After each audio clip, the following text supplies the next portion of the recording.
শুভ সকাল বন্ধুরা, শুভ সকাল বন্ধুরা। সকাল সকাল চলে আসলাম নিজের বাড়ির লফটে। আর যে কথাটা ছিল বন্ধুরা, আমি কালকে রাতে সব পায়রাদের কৃমি করিয়ে দিয়েছি। এই যে দেখুন, পায়রাগুলো সবই কৃমি করিয়ে দিয়েছি।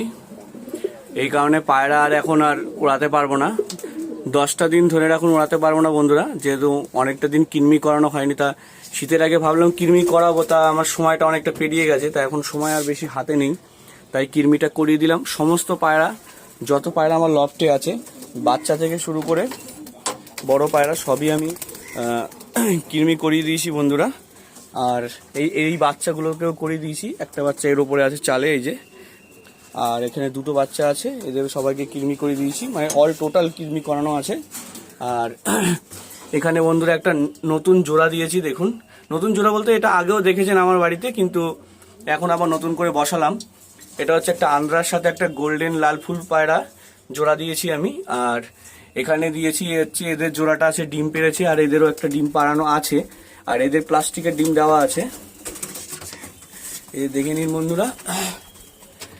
আর এর একটা বাচ্চা হয়েছে, এই বাচ্চাটা হচ্ছে এই লালজিরিয়া পায়রাটার বন্ধুরা। এই লালজিরিয়া আর ওই কালদমা ওরা আবারও ডিম পেড়েছে। যাই হোক, এই যে একটা বাচ্চা হয়েছিল, ওদের খোপ থেকে ডিম দিয়েছিলাম এখানে, তা একটা কালো কালারে হয়তো কালো জিরিয়া পায়রা হয়েছে। আর কালকে যেহেতু কৃমি করিয়েছি বন্ধুরা, পায়রাগুলো এখন একটু উইক থাকবে, এই কারণে খাবারটার সাথে আমি একটু হলুদ মিশিয়ে দিয়েছি, যাতে পেটের অবস্থাটা ভালো হয়ে যায়। আর এখানে যত পায়রাগুলো আছে বন্ধুরা দেখে নিন, আবলুক থেকে শুরু করে এখানে শিরা ম্যাডাস পায়রা আছে, এখানে মুকসা ম্যাডাস পায়রা আছে, এখানে লাল সুরমিয়া পায়রা একটা বাচ্চা আছে। এখানে সবারই কৃমি করানো হয়ে গেছে। আর কৃমি করানোর পরেও পটি দেখুন বন্ধুরা, সেরকম টাইটই পটি আছে, এদের কোনো অসুবিধা নেই, যেহেতু ধুয়ে খাবার দিত, এই কারণে কৃমিটা কম হয়। আর এই দেখুন, বাচ্চা তিনটে উপরে উঠে গেছে। অ্যাকচুয়ালি বাচ্চাগুলো উঠতে শিখে গেছে, আস্তে আস্তে করে এদেরকে ফ্লাই দিতে হবে।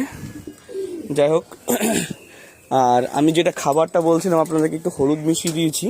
এই দেখুন, খাবারের কালারটা দেখলে বুঝতে পারবেন যে এখানে হলুদ মেশানো আছে। অ্যাকচুয়ালি হলুদটা মিশিয়ে দিয়েছি এই কারণেই, যেহেতু কালকে কৃমির কোষটা করিয়েছি, পেটের ভিতরে অন্ততপক্ষে ছোটো চাটো ঘা থাকতে পারে, তাই হলুদ মিশিয়ে একটু খাবার দিয়েছি।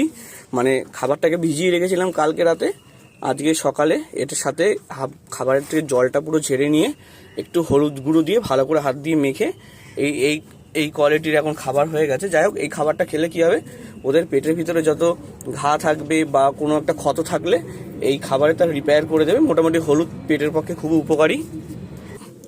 এই হলুদ খাবারটা যদি আমি এখন এদেরকে দিয়ে দেবো। ঠিক আছে বন্ধুরা, এখন বেশি একটা সময় নেই, আমারও ডিউটি যাওয়ার সময় হয়ে গেছে।